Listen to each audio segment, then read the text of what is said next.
दोस्तों, तो आपका फ्री एमपी स्टडी चैनल पर स्वागत है। और इस वीडियो में हम देखने वाले हैं कक्षा 6वीं का गणित का जो वर्कशीट है उसका सॉल्यूशन करने वाले हैं, जो कि हिंदी माध्यम से है।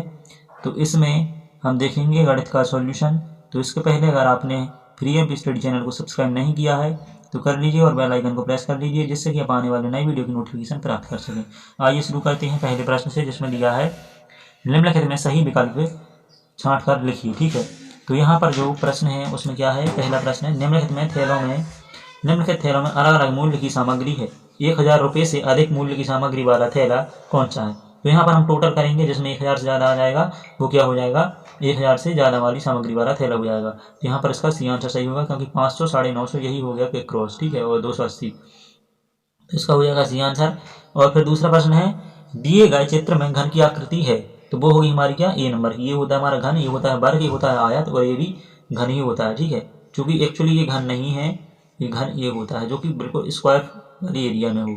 इसके बाद में अगला प्रश्न जो है वो है प्रश्न नंबर 2, घड़ी की सुइयों के बीच बनने वाले कोण का प्रकार बताइए। ठीक है, या प्रकार लिखिए। तो हम जानते हैं कि जब 90 से ऊपर का कोण होता है तो उसे अधिक कोण कहते हैं, और 90 से नीचे जब कोण होता है तो उसे न्यून कोण कहते हैं।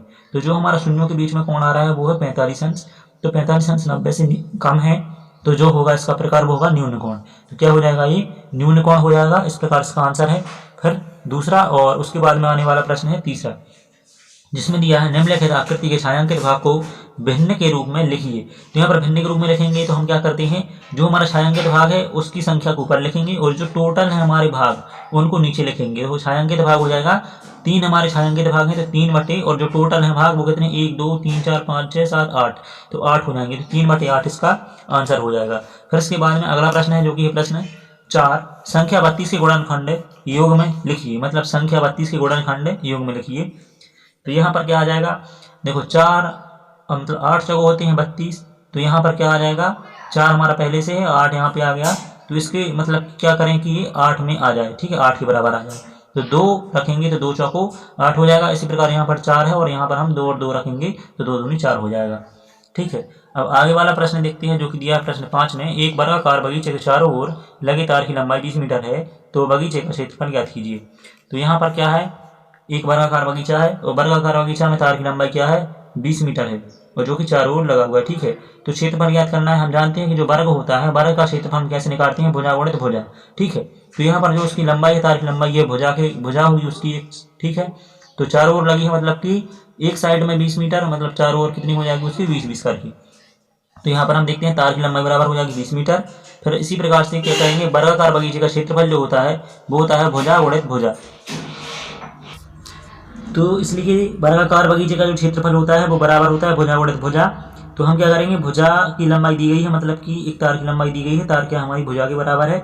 तो यहाँ पर 20 गुणित 20 करेंगे तो वो हो जाएगा हमारा 400, और ये मीटर में दी गई है तो ये हो जाएगा मीटर स्क्वायर। ठीक है, तो अतः वर्गाकार बगीचे का जो क्षेत्रफल होगा वो 400 मीटर स्क्वायर होगा। ठीक है, मतलब 400 वर्ग मीटर होगा। तो इस प्रकार से हमने इसका सॉल्व देखा। अब अगला प्रश्न देखते हैं।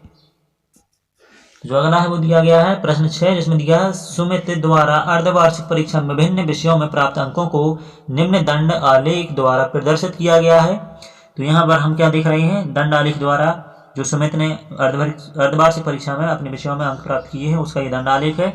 तो दंड आलेख को देखकर निम्नलिखित प्रश्नों के उत्तर दीजिए। तो यहाँ पर नीचे देखते हैं कौन कौन से प्रश्न दिए गए हैं जो कि दंड आलेख को देखकर देनी है। तो किस विषय में सुमित ने अधिकतम अंक प्राप्त किए, पहला प्रश्न है।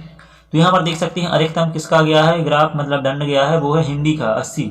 तो यहाँ पर कितना है, हिंदी में सबसे अधिक अंक प्राप्त किए, जिसमें कितने हैं 80 अंक। फिर किस विषय में सुमित ने न्यूनतम अंक प्राप्त किए, तो सबसे कम जो है उसने किस में अंक प्राप्त किए, मतलब कि वो है सामान्य विज्ञान। तो यहाँ पर सामान्य विज्ञान में 40 अंक प्राप्त किए, वो भी लिख दिए साथ में। फिर अगला प्रश्न है उसी का, उसमें दिया है कि सुमित ने हिंदी में सामान्य विज्ञान से कितने अधिक अंक प्राप्त किए। मतलब कि हिंदी में सामान्य विज्ञान से कितने अधिक हैं, तो हिंदी में अगर 80 हो गए और सामान्य विज्ञान में अगर हमारे 40 हैं तो हमारे कितने हो जाएंगे, यहाँ पर 40 अंक अधिक हो जाएंगे। फिर इसके बाद में जो अगला प्रश्न है वो दिया गया है सुमित ने गणित में कितने अंक प्राप्त किए। तो सुमित ने गणित में कितने अंक प्राप्त किए, वो थे 70 अंक। यहाँ पर आप देख सकते हैं कि जो ग्राफ दिया गया है उसमें देखिए जो गणित का ग्राफ है वो 70 के बराबर में गया है। तो ये है, इसमें 70 अंक प्राप्त किए। इस प्रकार से इसके आंसर हो जाएंगे। तो अब अगला प्रश्न देखते हैं। तो ये रहा हमारा खंड बा, जिसमें दिया है प्रोजेक्ट कार्य।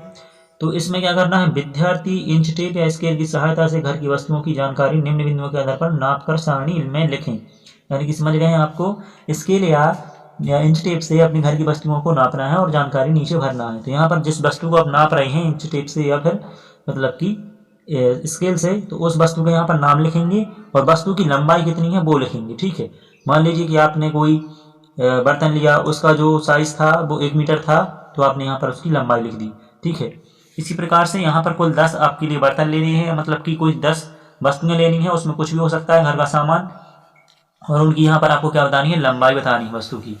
फिर इसके बाद में क्या है कि दूसरा प्रश्न है उसी में, 1 मीटर से छोटी वस्तुओं के नाम एवं लंबाई, यानी कि वो वस्तुएं जो इनकी लंबाई 1 मीटर से कम आई है। ठीक है, तो वहाँ पर उनका नाम लिखना है और 1 मीटर वाली 1 मीटर से कम लंबाई वाली वस्तुएं की यहाँ पर लंबाई लिखनी है। फिर दूसरी में है 1 मीटर से बड़ी वाली वस्तुओं के नाम और लंबाई। ठीक है, तो यहाँ पर लिखेंगे लंबाई 1 मीटर से अगर ज़्यादा है तो, और उस वस्तु का नाम जिसकी लंबाई 1 मीटर से ज़्यादा है। तो इस प्रकार से आपने देखा कि मतलब कि कैसे इस गणित के पेपर को सॉल्व किया। तो इसी तरह की और भी वीडियो देखने के लिए आप हमारे YouTube channel free MP study को सब्सक्राइब कीजिए और बेल आइकन को प्रेस कीजिए। और थैंक्स फॉर वॉचिंग।